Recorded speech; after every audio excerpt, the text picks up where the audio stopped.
If you lead any kind of development, then I'm talking to you, and I am telling you to just stop haggling over salaries. When was the last time you walked away from a salary negotiation feeling good about the process? Whether you were asking for more money or deciding how much to pay, when did you last think, that went well, everybody's happy, and we handled this right? Never. Because salary negotiations are a theater, a ritual to make it look like you're making decisions on performance when in reality, you're avoiding conflict. Most companies I worked for had the same process. We discussed performance against vague criteria, if there were any. The conclusion was always, you're doing a good job, but you can improve on a few things.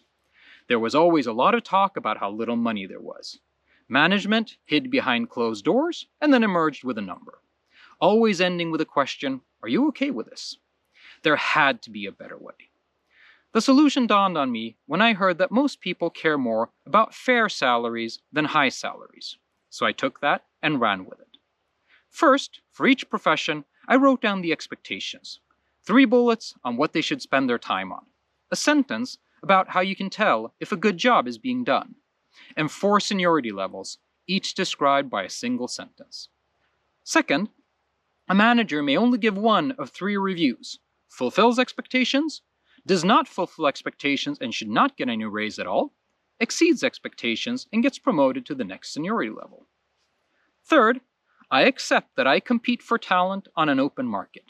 I find a large salary database and I pin the salary of each profession and seniority level to an appropriate selection from that database. Fourth, I make sure that each person who lives up to expectations gets a small bump while still leaving room for a proper raise once they reach the next seniority level. The system above means that everybody who's held the same professional title at the same level for the same amount of time are all paid equally. Those who did not live up to expectations are the exception. They get no change in salary at all. If they leave, that is probably best for both parties. But we do not hold grudges. If they perform next year, they get the same salary as their peers.